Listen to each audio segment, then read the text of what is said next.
Hello everyone दोस्तों, कैसे हैं। उम्मीद करता हूं कि अच्छे होंगे। तो आज हम एक नए टॉपिक के साथ फिर हाजिर होते हैं और ये टॉपिक हमारा विज्ञान। तो आज की ईवीएस क्लास में विज्ञान से संबंधित क्वेश्चन होंगे। सबसे पहला क्वेश्चन है हमारा, कांसा दो धातुओं का मिश्रण है। ये दो धातु हैं। जो कांसा होता है हमारा वो दो धातुओं का मिश्रण होता है। तो वो धातुएं कौन कौन सी, ऑप्शन देखते हैं। तांबा और टिन, तांबा और लोहा, एल्यूमिनियम और टिन, तांबा और जस्ता। बताइए इसका सही उत्तर क्या होगा। तो तांबा और टिन, यानी क्वेश्चन नंबर 1 का जो सही उत्तर हो जाएगा हमारा ऑप्शन ए, तांबा और टिन। अब देखते हैं क्वेश्चन नंबर 2। पोचमपल्ली एक गांव है। ये गांव एक विशेष प्रकार के कपड़े की बुनाई के लिए प्रसिद्ध है और इसे भी पोचमपल्ली ही कहते हैं। ये गांव निम्नलिखित में से किसका भाग है। केरल, कर्नाटक, आंध्र प्रदेश या तमिलनाडु। ये गांव किसका भाग है। बताइए इसका सही उत्तर क्या होगा।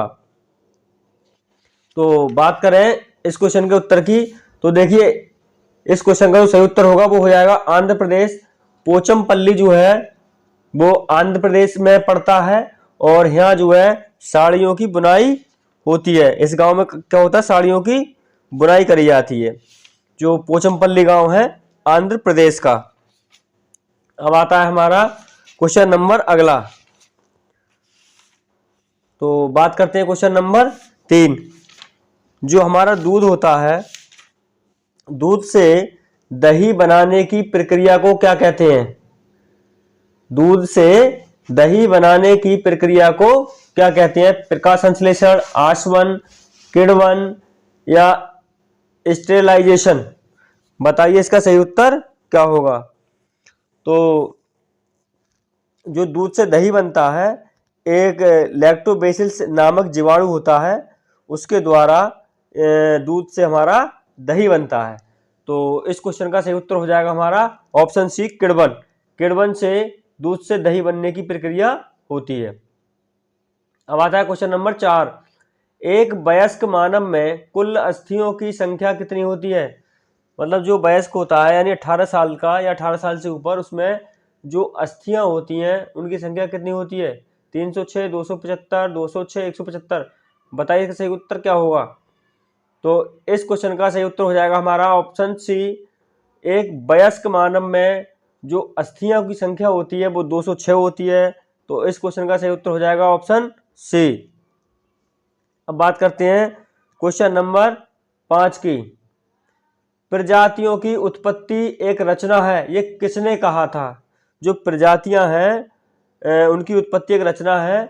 तो ऑप्शन इस प्रकार है, अरस्तु की, चार्ल्स डार्विन की, मेंडल की या रॉबर्ट हुक की। इन चारों वैज्ञानिकों में से किसने कहा था कि प्रजातियों की उत्पत्ति एक रचना है। तो देखिए इस क्वेश्चन का सही उत्तर हो जाएगा ऑप्शन बी, चार्ल्स डार्विन। ये चार्ल्स डार्विन ने कहा था। तो द ओरिजिन ऑफ स्पीसीज यानी प्रजातियों की उत्पत्ति चार्ल्स डार्विन की एक रचना है जिसका नाम है ओरिजिन ऑफ स्पीच। बात करते हैं क्वेश्चन नंबर 6। प्लेग क्या है। प्लेग एक बीमारी होती है जो चूहों से होती है। चूहा के एक इसमें पास्ट्यूरेला पेस्टिस नामक जीवाणु के कारण ये मानव में फैलती है। जीवाणु का नाम है पास्ट्यूरेला पेस्टिस, जो कि मानव के फेफड़ों को प्रभावित करता है। और ये जो है चूहा जो होता है हमारा, वो इस रोग को, प्लेग रोग का वाहक होता है, मतलब उसके द्वारा ये होता है।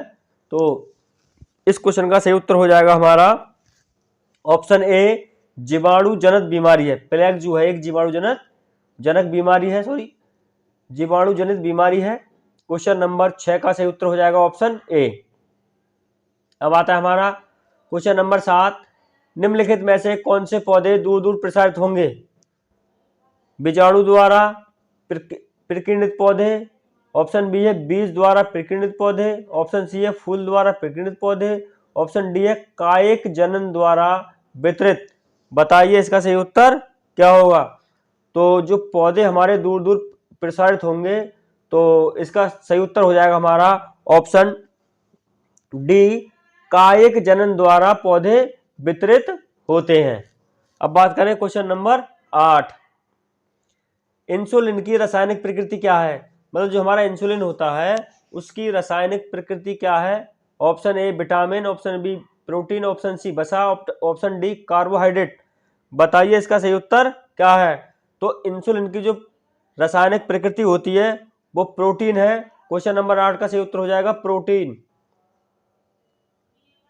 अब आता है क्वेश्चन नंबर 9, पौधों में अर्धसूत्री विभाजन होता है मूल शीर्ष में, परागकणों में, तने में या परागकोश में? बताइए इसका सही उत्तर क्या होगा? देखिए दोस्तों, कहीं कहीं जो टाइपिंग वाले सर है वो मिस्टेक ज़्यादा कर रहे हैं, इसमें भी एक मिस्टेक हुई है, परागकणों की जगह परागकण है, तो आप इसे देख लीजिएगा। तो पौधों में अर्धसूत्री विभाजन होता है, कहाँ होता है? तो देखिए पौधों में अर्धसूत्री विभाजन परागकोश में होता है, जहां परागकण की क्रिया निषेचन की क्रिया संपन्न होती है। वास्तव में अर्धसूत्री एक प्रकार का कोश का विभाजन है जो यूकेरियोट प्राणियों में लैंगिक जनन के लिए आवश्यक होता है। तो इस क्वेश्चन का सही उत्तर हो जाएगा हमारा ऑप्शन डी, परागकोश में ये पौधों में अर्धसूत्री विभाजन होता है। क्वेश्चन नंबर 10, ज्वर नियंत्रण में आमतौर पर सबसे अधिक प्रयोग की जाने वाली औषधि है? मतलब जो ज्वर होता है यानी बुखार, तेज बुखार में आमतौर पर कौन सी गोली का इस्तेमाल किया जाता है या कौन सी औषधि का इस्तेमाल किया जाता है? ऑप्शन है हमारे ब्रूफेन, बी कम्प्लेक्स, पैरासीटामोल या लिप 52। तो जब तेज बुखार होता है तो हम ब्रूफेन भी नहीं दे सकते, बी कम्प्लेक्स नहीं दे सकते, लिप 52 लीवर के लिए होती है और बी कम्प्लेक्स मल्टीविटामिन है। और बात करें ऑप्शन सी की पैरासीटामोल, तो तेज ज्वर में या बुखार में पैरासीटामोल 500 हम दे सकते हैं मरीज के लिए। तो इस क्वेश्चन का सही उत्तर हो जाएगा ऑप्शन सी, पैरासीटामोल सही होगा। अब आता है क्वेश्चन नंबर 11, मानव रुधिर वर्ग की खोज सर्वप्रथम किस वैज्ञानिक ने की थी? लैंडस्टीनर, जेनिंग्स, पेंटेन एवं मास्ट, कार्ल मार्क्स। बताइए इसका सही उत्तर क्या होगा? तो जो रुधिर वर्ग की खोज सबसे पहले जो की थी वो चिकित्सक थे हमारे लैंडस्टीनर। इन्होंने वर्ष 1901 में इसकी खोज की थी और रुधिर वर्ग को 4 भागों में इन्होंने डिवाइड किया था। लैंडस्टीनर साहब ने जो रुधिर वर्ग है उसे उन्हें 4 भागों में डिवाइड किया था, ए वर्ग, बी वर्ग और ए बी तथा ओ वर्ग। जो ए बी रुधिर वर्ग होता है वो सर्वग्राही होता है क्योंकि इसमें ए और बी दोनों प्रतिजन यानी एंटीजेंस पाया जाता है, परंतु एंटीबॉडी का अभाव होता है। ओ वर्ग सर्वदाता कहलाता है क्योंकि इसमें कोई भी एंटीजन नहीं होता है। तो इसका सही उत्तर हो जाएगा ऑप्शन ए, लैंडस्टीनर। अब आता है क्वेश्चन नंबर 12, प्याज, आलू, अदरक है, मतलब प्याज, आलू, अदरक क्या है? जड़ है, तना है, अपस्थानिक जड़ है या सल्कपत्र है? तो प्याज, आलू, अदरक जो है हमारे वो तना होते हैं। इस क्वेश्चन का सही उत्तर हो जाएगा ऑप्शन बी, तना। प्याज, आलू, अदरक तना होते हैं। क्वेश्चन नंबर अगला, एक कोशिकीय सूक्ष्म जीव है, जो एक कोशिकीय सूक्ष्म जीव है वो क्या है? ऑप्शन है हमारे स्पाइरोगायरा, विषाणु, पैरामीशियम, हाइड्रा। बताइए इसका सही उत्तर क्या होगा? तो जो हमारा एक कोशिकीय सूक्ष्म जीव होता है वो पैरामीशियम होता है। इस क्वेश्चन का सही उत्तर हो जाएगा हमारा ऑप्शन सी, पैरामीशियम। अब बात करते हैं क्वेश्चन नंबर अगले की, बीटी कपास क्या है? जो बीटी कपास है क्या है? ऑप्शन है एक संकर पौधा है, एक ट्रांसजेनिक पौधा है, एक प्राकृतिक पौधा है, एक औषधीय पौधा है। बताइए इसका सही उत्तर क्या होगा क्वेश्चन नंबर 15 का? तो इस क्वेश्चन का सही उत्तर हो जाएगा ऑप्शन बी, बीटी कपास जो है एक ट्रांसजेनिक पौधा है। इस कपास के पौधों में बेसिल्स थुरिजीनेंसिस जीवाणु की उपस्थिति होती है। इस जीवाणु की उपस्थिति के कारण पौधों में कीटनाशक पैदा करने की क्षमता का विकास होता है, जिससे हानिकारक कीटों से पौधों की सुरक्षा होती है। तो इस क्वेश्चन का सही उत्तर हो जाएगा हमारा ऑप्शन बी, एक ट्रांसजेनिक पौधा है। क्वेश्चन नंबर अगला, निम्नलिखित में से कौन सा रसायन आम पकाने में प्रयोग होता है? मतलब जो हमारे कच्चे आम होते हैं उन्हें पकाने में कौन से रसायन का हम प्रयोग करते हैं? Option A calcium carbonate, option B calcium hydroxide, option C calcium carbide, option D calcium chloride. तो ये होता है हमारा कैल्शियम कार्बोनेट, यानी इससे हम नहीं पका सकते, कैल्शियम हाइड्रोक्साइड से नहीं पका सकते। इस क्वेश्चन का सही उत्तर हो जाएगा हमारा कैल्शियम कार्बाइड, ऑप्शन सी। कच्चा जो आम होता है उसे हम कैल्शियम कार्बाइड से पकाते हैं। क्वेश्चन नंबर अगला, निम्न में से कौन सा द्विबीजपत्री पौधा है? जो द्विबीजपत्री पौधा होता है वो कौन सा है? बांस, केला, गन्ना, सरसों। तो जो द्विबीजपत्री पौधा होता है वो सरसों का होता है। तो इस क्वेश्चन का सही उत्तर हो जाएगा ऑप्शन डी, सरसों। क्वेश्चन नंबर अगला, पौधों में जल का अधिग्रहण किसके द्वारा होता है? जो पौधे होते हैं उनमें जल किसके द्वारा वो ग्रहण करते हैं? जाइलम के द्वारा, फ्लोएम, कैबियम, पेलिसेट। बताइए सही उत्तर इसका क्या होगा? तो इस क्वेश्चन का सही उत्तर हो जाएगा ऑप्शन ए, जाइलम के द्वारा पौधों में जल का अधिग्रहण होता है। क्वेश्चन नंबर 19, निम्नलिखित में से कौन स्वस्थ अस्थियों के लिए आवश्यक है? मतलब ये जो नीचे दे रखी है ऑप्शन हमारे, जो आदमी की स्वस्थ अस्थियां होती हैं उनमें से कौन कौन सी विटामिन जरूरी हैं? ऑप्शन ए है पोटेशियम एवं vitamin K, option B calcium and vitamin E, option C calcium and vitamin C, option D calcium vitamin D. बताइए इसका सही उत्तर क्या होगा? तो एक स्वस्थ व्यक्ति में जो अस्थियों के लिए आवश्यक है तो कैल्शियम होना जरूरी है और विटामिन डी। इस क्वेश्चन का सही उत्तर हो जाएगा ऑप्शन डी, कैल्शियम और विटामिन डी। अब बात करते हैं क्वेश्चन नंबर अगले की, विटामिन सी की कमी से होने वाली बीमारी का क्या नाम है? जो विटामिन सी होती है अगर उसकी कमी हो जाए हमारे शरीर में तो उसकी कमी से कौन सा रोग होगा? स्कर्वी, बेरी, रतौंधी, थकान, क्या होगा? तो इस क्वेश्चन का सही उत्तर हो जाएगा हमारा option A, scurvy. Vitamin C की कमी से स्कर्वी रोग होता है और विटामिन सी खट्टे पदार्थों में पाया जाता है। और बेरी जो रोग होता है वो विटामिन बी की कमी से होता है। और रतौंधी जो है वो विटामिन ए की कमी से होता है। और थकान जो हमारी वो आयरन की कमी से होती है। तो क्वेश्चन नंबर 20 का सही उत्तर हो जाएगा ऑप्शन ए, यानी स्कर्वी। विटामिन सी की कमी से स्कर्वी रोग होता है।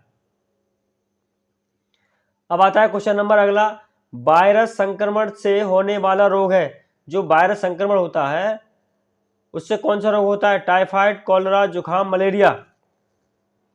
तो देखिए टाइफाइड एक बुखार होता है और कॉलरा कहते हैं जो उल्टी दस्त हो जाते हैं उसके लिए, और मलेरिया प्लाज्मोडियम से होता है। और ये जुखाम है हमारा ये वायरस संक्रमण से होता है। तो क्वेश्चन नंबर 21 का सही उत्तर हो जाएगा ऑप्शन सी, जुखाम जो है वो वायरस संक्रमण रोग है। इस क्वेश्चन का सही उत्तर हो जाएगा हमारा ऑप्शन सी। इसका जो मुख्य वायरस होता है वो राइनो वायरस होता है। राइनो वायरस के कारण हमें जुखाम होता है जो कि एक वायरस संक्रमण होता है। क्वेश्चन नंबर अगला, जीवों के व्यवहार का अध्ययन किया जाता है। जो जीव है हमारे उनका हम अध्ययन किस में करते हैं? Aetiology, neology, ethology, demology. बताइए इसका सही उत्तर क्या होगा? तो जो हमारे जीव हैं उनका जो हम अध्ययन करते हैं उनका अध्ययन करते हैं हम जीवों का इथोलॉजी में। इस क्वेश्चन का सही उत्तर हो जाएगा हमारा ऑप्शन सी, इथोलॉजी। अब आता है क्वेश्चन नंबर 23, सेक लाइकेन है परजीवी, रसायन स्वपोषी, अपघटक, सहजीवी। मतलब सेक लाइकेन जो है वो क्या है? तो सेक लाइकेन जो होते हैं हमारे वो सहजीवी होते हैं, यानी ऑप्शन डी जो है इसका सही उत्तर हो जाएगा। ऐसे जंतु पौधे साथ रहकर एक दूसरे को लाभ पहुंचाते हैं, वे सहजीवी कहलाते हैं या कहे जाते हैं। मतलब वो इस प्रकार के पौधे होते हैं एक दूसरे के साथ रहते हैं और उन्हें लाभ पहुंचाते हैं तो वो सहजीवी पौधे कहलाते हैं। जैसे राइबोसोम हो गया, सेक हो गया, ये प्रमुख सहजीवी हैं। बात करते हैं क्वेश्चन नंबर अगले की। सिल्वीकल्चर संबंधित है, जो सिल्वीकल्चर है वो किससे संबंधित है? वन एवं वन्य उत्पाद, सिल्क, फूल, उर्वरक। बताइए इसका सही उत्तर क्या होगा? तो सिल्वीकल्चर जो है हमारा वो वन एवं वन्य उत्पाद के अंतर्गत आता है। मतलब सिल्वीकल्चर में हम वन एवं वन उत्पाद का से संबंधित है और इसी का अध्ययन इसके अंतर्गत किया जाता है। तो इस क्वेश्चन का सही उत्तर हो जाएगा ऑप्शन ए। अब आता है क्वेश्चन नंबर अगला। शुष्क बर्फ किसका ठोस रूप है? जो हमारा शुष्क बर्फ होता है वो किसका ठोस रूप होता है? Ammonia, carbon dioxide, nitrogen, oxygen. तो देखिए नाइट्रोजन जो है वो हमारे वायुमंडल में 78% पाया जाता है और ऑक्सीजन 20.91% पाया जाता है और कार्बन डाइऑक्साइड जो है 0.03% पाई जाती है कार्बन डाइऑक्साइड। और जो हमारा शुष्क जो बर्फ है वो कार्बन डाइऑक्साइड का होता है। तो क्वेश्चन नंबर 25 का जो सही उत्तर हो जाएगा वो कार्बन डाइऑक्साइड होगा। शुष्क जो बर्फ है वो कार्बन डाइऑक्साइड का ठोस रूप होता है। अब आता है क्वेश्चन नंबर अगला। लवण जो जल का अवशोषण करता है कहलाता है। मतलब ऐसा लवण जो जल का अवशोषण करता है तो क्या कहलाता है? ऑप्शन देखते हैं। हाइग्रोस्कोपिक लवण, एनहाइड्राइड्स लवण, हाइड्रोफिलिक लवण या हाइड्रोफोबिक लवण। बताइए इसका सही उत्तर क्या होगा? तो जो लवण जल का अवशोषण करते हैं वो हाइग्रोस्कोपिक लवण कहलाते हैं, यानी हाइग्रोस्कोपिक लवण। ऑप्शन ए जो है इसका सही उत्तर हो जाएगा। अब आता है क्वेश्चन नंबर 27। परम ताप पैमाना कौन सा है? सेल्सियस, फारेनहाइट, केल्विन या ये सभी। बताइए इसका सही उत्तर क्या होगा? तो जो परम ताप पैमाना होता है वो हमारा कौन सा होता है?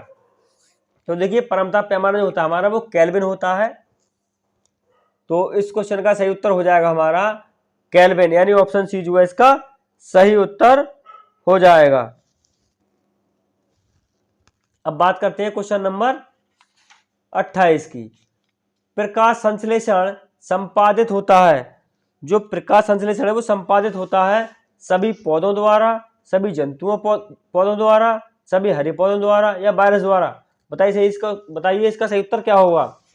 तो जो प्रकाश संश्लेषण की क्रिया है वो हमारे सभी हरे पौधों द्वारा होती है। तो इस क्वेश्चन का सही उत्तर हो जाएगा ऑप्शन सी। अब बात करते हैं क्वेश्चन नंबर 29। निम्नलिखित में से मच्छरों द्वारा फैलने वाले रोगों का समुच्चय कौन सा है? डेंगू, मलेरिया, चिकनगुनिया, मियादी बुखार, हैजा, chikungunya, malaria, HIV AIDS, dengue, HIV AIDS, हैजा, डेंगू। बताइए इसका सही उत्तर क्या होगा? मतलब जो मच्छर है उनके द्वारा इनमें से कौन सा रोगों का समुच्चय है जो सही है? तो देखिए मच्छरों द्वारा डेंगू भी होता है, मलेरिया भी होता है और चिकनगुनिया भी होता है। तो इस क्वेश्चन का सही उत्तर हो जाएगा हमारा ऑप्शन ए सही उत्तर होगा क्वेश्चन नंबर 29 का। अब आता है क्वेश्चन नंबर 30। बगुला भैंस पर बैठता है क्योंकि। ऑप्शन देखते हैं। बगुला तथा भैंस में सहजीवी का संबंध है।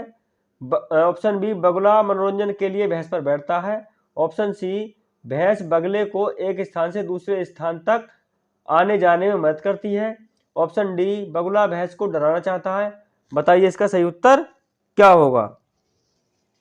तो देखिए बगुला और भैंस में सहजीवी का संबंध होता है। तो इस क्वेश्चन का सही उत्तर हो जाएगा हमारा ऑप्शन ए, बगुला तथा भैंस में सहजीवी का संबंध होता है। तो दोस्तों इस वीडियो को बिना स्किप किए पूरा देखें और अगर आप हमारे चैनल पर नए हैं तो चैनल को सब्सक्राइब करें ताकि जो वीडियो अपलोड करें उसका नोटिफिकेशन सबसे पहले आपके पास पहुंचे। और दोस्तों में शेयर करें, लाइक करें, कमेंट करें। जय हिंद।